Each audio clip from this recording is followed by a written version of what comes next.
नमस्कार, खबरों की खबर में आपका स्वागत है। मैं हूं तृप्ति। एनसीबी के जोनल ऑफिसर समीर वानखेड़े पर नवाब मलिक के आरोप कितने खोखले हैं और अदालत में इन आरोपों की क्या वैल्यू है, इसकी पोल आज बॉम्बे हाई कोर्ट में खुल गई। और ये पोल किसी और ने नहीं बल्कि खुद शाहरुख खान के वकीलों ने खोल दी। उन्होंने वो कह दिया जिससे नवाब मलिक तिलमिला गए होंगे और समीर वानखेड़े की ईमानदारी पर सवाल उठाने वालों के मुंह पर ताले पड़ गए होंगे।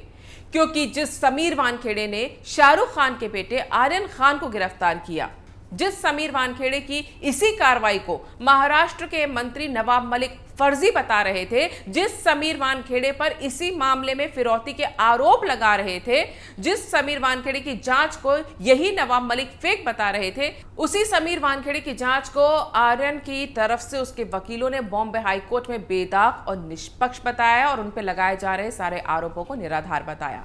दरअसल क्रूज ड्रग मामले में एनसीबी के पंचनामे के एक पंच प्रभाकर साहिल ने मामले के 15 दिन बाद समीर वानखेड़े पर गंभीर आरोप लगा दिए और कहा कि उनसे ब्लैंक पेपर्स पर साइन करवाए गए थे। दूसरे पंच केपी गोसावी ने उसके सामने मामले में 20 करोड़ की डील की बातें की थी और जिसमें से 8 करोड़ समीर वानखेड़े को मिलने वाले थे। प्रभाकर साहिल ने यह भी कहा था कि शाहरुख खान की मैनेजर पूजा ददलानी सुबह 5 बजे 38 लाख रुपए लेकर भी आई थी। इसके बाद तो नवाब मलिक ने समीर वानखेड़े पर केस तक करने की मांग कर दी थी, फिरौती का मामला लगाने की बात कह दी थी। लेकिन बॉम्बे हाई कोर्ट में आर्यन खान की बेल की सुनवाई से ठीक पहले आर्यन के वकील ने कोर्ट में 2 पेज का एक एफिडेविट दिया, जिसमें उन्होंने लिखा कि आर्यन खान का प्रभाकर साहिल और उसके एनसीबी के जोनल डायरेक्टर समीर वानखेड़े पर लगाए गए आरोपों से कोई लेना देना नहीं है। इसमें लिखा गया है कि प्रभाकर साहिल पब्लिक में और सोशल मीडिया पर समीर वानखेड़े और उनकी टीम पर जो भी आरोप लगा रहे हैं,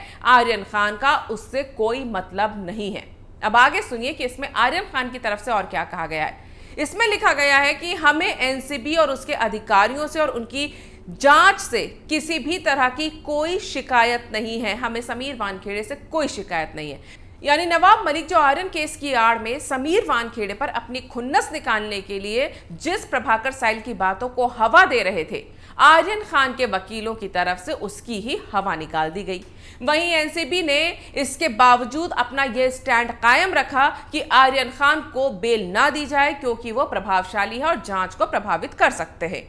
अब इससे पहले कि आप ये सोचें कि आर्यन खान या शाहरुख खान कितने महान हैं कि उन्होंने समीर वानखेड़े को बचाने के लिए उन पर आरोप लगाने वालों से किनारा कर लिया, जबकि उन्होंने तो आर्यन को गिरफ्तार किया है। तो पिक्चर जैसी दिखती है वैसी होती नहीं है। दरअसल जैसा कि मैं आपको लगातार बोलती रही हूं कि नवाब मलिक का आर्यन केस के नाम पर समीर वानखेड़े पर निशाना लगाना आर्यन केस को कमजोर कर देगा। बस यही बात आर्यन खान के वकीलों को भी पता है, क्योंकि नवाब मलिक जो आपको लग रहा होगा कि शाहरुख खान का साथ दे रहे हैं, उन्होंने प्रभाकर साहिल के आरोपों को हवा देकर शाहरुख खान के बेटे की मुसीबत बढ़ाने में कोई कसर नहीं छोड़ी है। अगर क्रूज केस मामले में समीर वानखेड़े पर प्रभाकर के आरोपों को देखें तो इसमें शाहरुख खान भी बुरी तरह घिर रहे हैं, क्योंकि प्रभाकर का कहना है कि शाहरुख खान से पैसे मांगे थे और 18 करोड़ में ये डील हुई थी और शाहरुख खान की सेक्रेटरी पूजा ददलानी 38 लाख रुपए लेकर मर्सिडीज कार में आई थी और गोसावी को पैसे दिए थे। अब इसमें 2 बातें हो सकती हैं। पहला ये कि इस आरोप की जांच के लिए शाहरुख खान के अकाउंट्स और उनकी मैनेजर पूजा ददलानी के अकाउंट्स खंगालने पड़ते। इतना ही नहीं, दोनों के फोन भी कॉल रिकॉर्ड्स और लोकेशन के लिए चेक करने के लिए मांगे जाते और अगर पूजा ददलानी की लोकेशन मैच कर जाती तो फिर इस पूरे मामले में जांच होती। पैसे कहां से आए, किसने दिए, कैसे दिए, शाहरुख ने दिए तो क्यों दिए, क्या उन्हें पता था कि आर्यन फंस चुके हैं। तो इसमें शाहरुख खान फंसते ही फंसते और उनकी मैनेजर भी फंसती। और अगर वाकई ऐसा कोई लेन देन हुआ है तो किससे कितना हुआ है, ये सब कुछ शाहरुख खान को बताना पड़ता।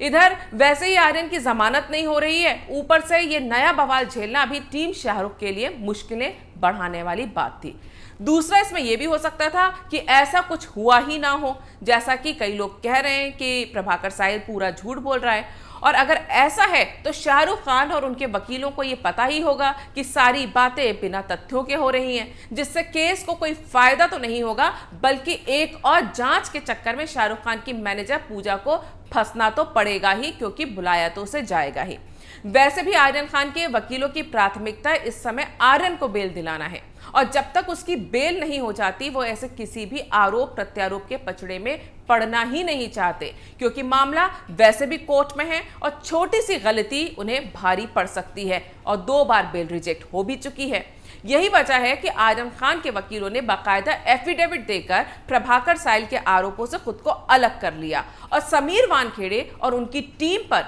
किसी तरह के सवाल उठाने के बजाय उस पर भरोसा जता दिया। इससे एक बात और साबित होती है कि नवाब मलिक समीर वानखेड़े पर सिर्फ सोशल मीडिया और पब्लिक प्लेटफॉर्म पर आरोप इसीलिए लगा रहे हैं क्योंकि कोर्ट में इन आरोपों को साबित करने के लिए उनके पास तथ्य नहीं है, इन आरोपों में कोई दम नहीं है। इससे यह भी साफ होता है कि नवाब मलिक का सीधा मकसद समीर वानखेड़े पर कीचड़ उछालना है और समीर वानखेड़े और उनके परिवार को मानसिक तौर पर प्रताड़ित करना है। और यही वजह है कि समीर वानखेड़े के पिता, बहन और पत्नी सामने आए मीडिया के और वो सोशल मीडिया और पब्लिक में समीर वानखेड़े की इमेज खराब करने वाले आरोपों के जवाब दे रहे हैं, क्योंकि सोशल मीडिया का जमाना है और अगर एक पक्ष लगातार बोलता रहेगा और दूसरा ये सोचकर शांत रहेगा कि सच देर से ही सही सामने आ जाएगा, तब तक तो सोशल मीडिया के जज अपना एक तरफा फैसला सुनाकर सजा भी तय कर लेते हैं। ये आपको भी पता है, जिसका भले ही कानूनी असर नहीं होता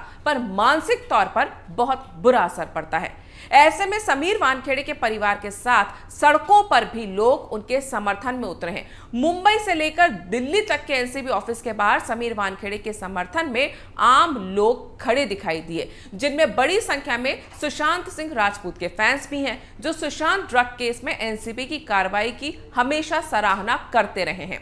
निश्चित तौर से इससे समीर वानखेड़े का मनोबल बढ़ेगा। हालांकि वो अपने ऊपर लगे आरोपों को लेकर कानूनी लड़ाई लड़ने की बात करते हैं, क्योंकि उन्हें भी पता है कि कानून की नजर में नवाब मलिक के आरोप खोखले ही साबित होंगे। समीर वानखेड़े पर एनसीबी की विजिलेंस जांच हो ही रही है, जिसमें वो पूरी तरह सहयोग करने की बातें कर रहे हैं। इसी के तहत वो दिल्ली भी पहुंचे और अब दिल्ली के एनसीबी हेड ऑफिस से 5 सदस्यीय टीम समीर वानखेड़े और उनकी टीम पर लगे आरोपों की जांच के लिए मुंबई पहुंच रही है।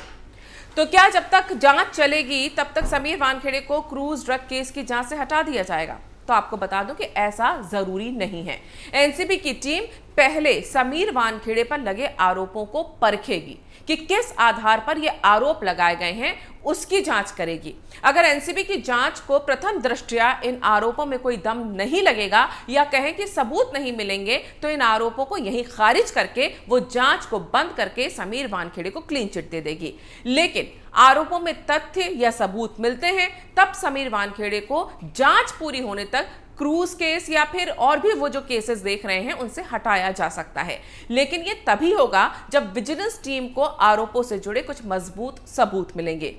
क्योंकि सिर्फ आरोप के आधार पर ही किसी सेंट्रल या किसी भी एजेंसी के अधिकारी पर कार्रवाई अगर होने लगी तो शायद कोई अधिकारी किसी केस को कभी भी अंजाम तक पहुंचा ही नहीं पाएगा, क्योंकि ऐसे तो हर मामले में आरोपी की तरफ से कोई आरोप लगा देगा या गुमनाम चिट्ठी लिख देगा, जैसा कि नवाब मलिक का ये नया आइटम वो लेकर आए हैं कि उन्हें एनसीबी के किसी अधिकारी ने अनोनिमस लेटर लिखा है जिसमें 26 से 27 केसों का हवाला देकर यह कहा गया कि इन सभी मामलों में समीर वानखेड़े ने जो कार्रवाई की वो फर्जी है या फिर प्लांटेड है। और कमाल की बात तो यह है कि एनसीबी के इस गुमनाम अधिकारी के इस लेटर में जो नवाब मलिक को लिखा गया है, एक केस नवाब मलिक के दामाद का भी है जिसे उस चिट्ठी में प्लांटेड केस बताया गया है, जिसमें बताया गया कि समीर वानखेड़े ने फर्जी तरीके से प्लांट किया था। तो ऐसे आरोपों पर जांच एजेंसियां अगर अपने अधिकारियों की नौकरी लेने लगे या उन्हें केस से हटा दें तो फिर तो कोई भी अधिकारी कभी काम कर ही नहीं पाएगा। समीर वानखेड़े के साथ भी यही है, पहले उन पर लगे आरोपों की जांच होगी और यही होता भी है, और फिर इन आरोपों का अगर कोई आधार होगा तब फिर आगे की कार्रवाई होगी। अब समीर वानखेड़े तो इधर जांच की आंच में फंसे हैं तो उधर आर्यन केस पर वो ठीक से ध्यान नहीं दे पा रहे हैं, जिससे निश्चित तौर पर केस पर असर तो पड़ ही रहा है। लेकिन इसके चलते आर्यन की बेल पर क्या असर पड़ेगा ये बॉम्बे हाई कोर्ट में तय होना अभी बाकी है, जिसकी सुनवाई शुरू हो चुकी है और मंगलवार को यह सुनवाई जारी रहेगी और पूरी संभावना है कि सुनवाई के फौरन बाद ही शायद आर्यन को बेल मिलेगी या नहीं मिलेगी ये फैसला भी सुना दिया जाए। अगर आपको ये वीडियो पसंद आया है तो इसे लाइक करें, शेयर करें और कैपिटल टीवी को सब्सक्राइब करें।